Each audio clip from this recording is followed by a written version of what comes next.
Hello and welcome to Camera Reviews.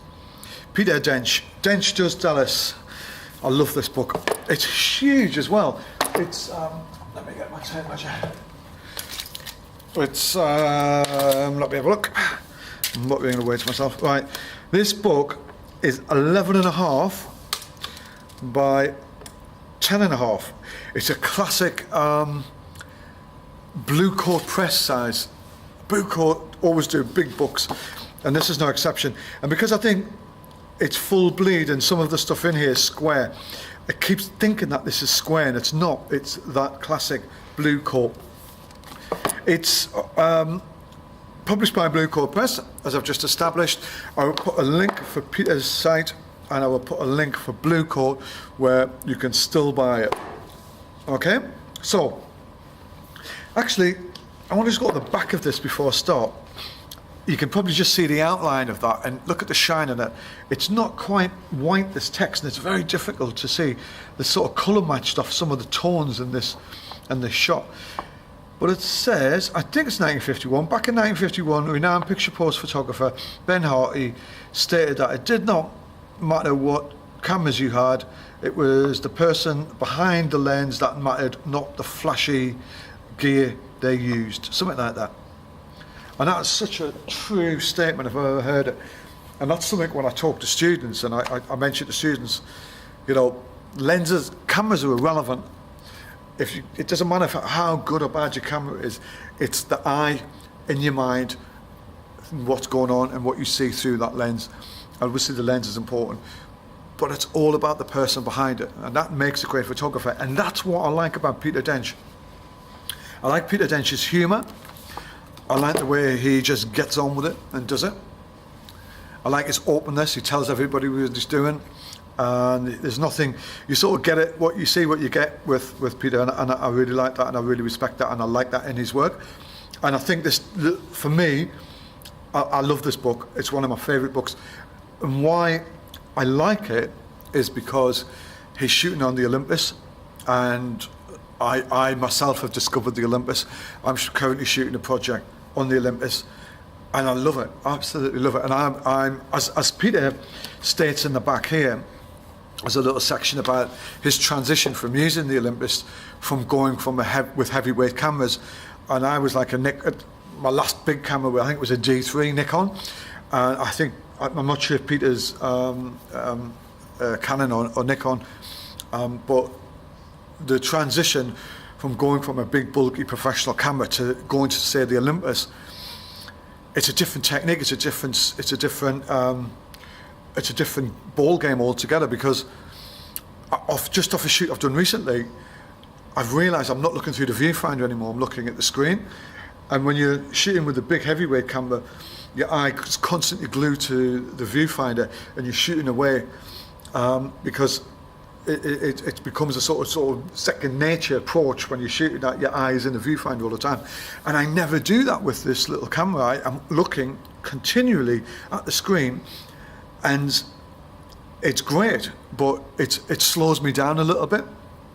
And it's an interesting question. I saw somebody ask in a photographer's forum the other day that somebody asked, how did they rate the Olympus? And did they use it? And I said, yeah, I use it, and I showed them some examples of some of the work I did with it. And I also mentioned that Peter Dench is shooting with it as well. And then they said something like, how is it good for action? And I sort of never thought about it, and I don't know. It's great for this sort of stuff. It's great for shooting well observed information which is going on in front of you, but fast action stuff and things like that. And then somebody quoted underneath, yes, it's great, and they use it all the time. And I was like, wow. And it's like everything you use, it's what's behind the camera what counts. It's the person who's planning and working and developing their ideas and developing their technique will adapt to what they've got in front of you, because it's the person who makes it. So I couldn't personally potentially use Olympus as in a sports mode or as a sports photographer, but I could use it in this documentary approach.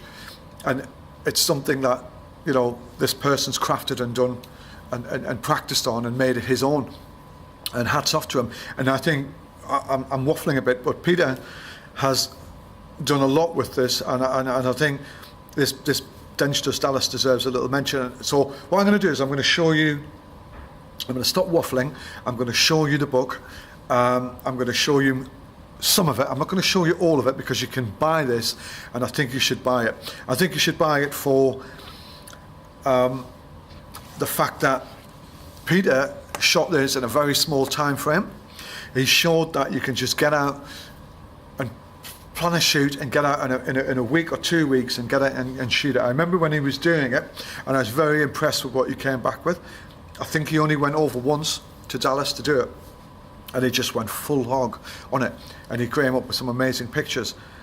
I like it because the amount of different techniques he's used, the amount of different aspect ratios he's used with what the Olympus can do, and what heavyweight cameras can't do with a strict format style. I think I've never known I could change my 35mm style within my one of my Nikons. So there's just so many aspects of this which Peter's combined, like the reportage, the still, the sort of the sort of abstract, how he uses light, how he uses abstract, how all of it's about design element. It's all about colour. It's proper photography. This is proper photography, and it's contemporary practice. It's proper contemporary documentary. It's the Peter Dench stamp on it, and I love it. I think this is where it is at the minute. So I'm going to go through it, and here we go. So let's have a look. Also, little throughout the book is little chapters. Well, if I come across stuff, there's like religion, I think there's something like food or something, and it's not like a sort of chapter section, but it's just highlighted throughout it. So the first part of the books, I think it's just establishing. So he's establishing points. Welcome to Dallas there, an introduction by Peter, and we're obviously establishing contrast, we're establishing signage, we're getting a feel of Dallas, we're getting some abstract aspect to it. And then I think this is sort of gambling and stuff like that. Great, again, I love this. A lovely bit of design there. I love the fact that he's, maybe whether he's thought of that in the shooting process or whether he's come across this in the editing process, I haven't asked him, but it's very clever. That's great. He's really worked on this. It's not something where he gets off to Dallas and he's sat in his hotel room and just thought and become overawed with it. And having travelled the world myself shooting, and you get into your hotel room and you sometimes you just don't want to go out. It's so comfortable. But I think he's just got out and worked his backside off to shoot this. Again, the contrast and tree, and whether Peter's thinking about that in the production, or whether he's seeing that later in the post-production when he's editing all his pictures down, he's selecting a sort of narrative structure and what he's trying to say in his journey within that period, and how he's using each page to sort of work and identify with each other. It's very clever, and that for me is a well thought out photographer. And he shoots a lot. He must shoot a lot to be able to do that, and the Olympus is very easy to shoot a lot. It's like an exploration. I'm like a kid in a sweet shop with it, and I'm sure Peter was with being in Dallas, being in a new environment. Everything's new to him. Everything's just an ideal opportunity, and this is not just about the guys opening up the brisket or whatever it is. It's about the identity and him being American, and I love that. What, as I mentioned just a bit back there. He is using different aspect ratios. So we've got 1.1 here, which is on the Olympus, and we've got 4.3. And I think I reviewed his A1 book somewhere, and he's doing the same. He's playing around with that, and I quite like that. And I have to admit, I didn't realise he'd done that. I hadn't realised. I thought it was all square. In my head, because I'm thinking this is square, and it's not. It's the blue course size. I'm just assuming that everything else is square, and it's not. So you live and learn. I love this. Just the consumerism. It's all about consumerism, this. It's all about that consumer market. Everything in here is about commercialism. It's fantastic.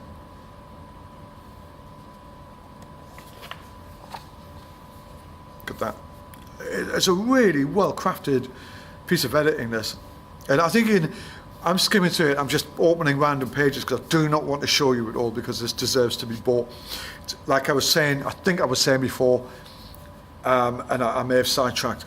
This book, you should buy it. One, to get a good idea of the technical ability of the Olympus. And I'm not trying to sell the Olympus. I can really appreciate what this little camera's doing.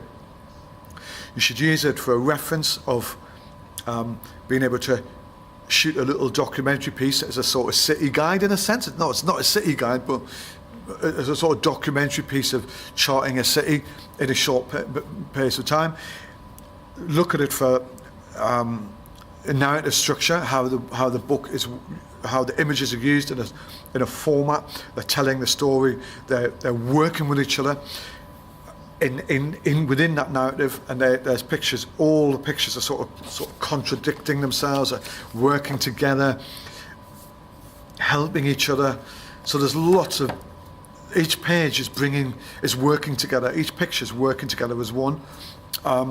You should use it because there's somebody who really understands how to take a photograph, and you get a lot of point references for design, composition, thirds, textures, patterns, all of that sort of stuff, and colour. A lot of symbols in this, a lot of motifs sticking in there. Really good observational photography, and to get to know Peter Dench's work, and to support British photography. And that's what I'm doing with this. I might waffle on, I might talk rubbish. I don't care. I could record this a bit differently and make it sound better. I don't care. I'm just trying to get this work out there and show people that there's so much going on. There's such great photography projects going on. And this is my chance, the dogs, to sort of give everybody a sort of bit of extra airspace. And if I can make a sale for somebody out of this, then brilliant. That's the flags, the dogs, it's all great stuff, isn't it? And I've skimmed through this book. I often give it to students to look at and go, look, go out and do some documentary. Just take your camera out and get out and shoot something. And have a simple title, like Dallas, or Grimsby, or somewhere, or the A1, or Newcastle, and get out, or the town where you live. Get out on your own doorstep and shoot it. And use something like this as finding references within somebody else's work to develop your own work. Use somebody's references in their style to develop your style. Religion. He's risen. He is risen. Some good editing here. I love it. Absolutely love it. Takes a lot of work. Patriotism. The guns. Had to get some guns in, didn't you? Scary, but interesting at the same time. And I don't think Peter's trying to make any rash statements within this. He's just showing Americanism, people celebrating being American. He hasn't gone out of his way. He hasn't gone out of his way to give a statement. He's, as the sort of book states at the beginning with the picture, it's about being American and showing American identity within a state. And there's lots of references to the state. There you go. There's lots of colourful references. There's lots of patriotism, and there's all sorts of stuff. It's great. I have no idea what that's about. There's no key to it. So yeah, I think go on Blue Coat Press and buy this, or you can go via Peter and buy this. I'll put the links for Peter's work and for Blue Coat Press, and I think you should go and buy this. And I think any budding photographer, any photographer should have this as a sort of tool to help you with the development of your own ideas and work, especially if you're a documentary photographer. Thank you.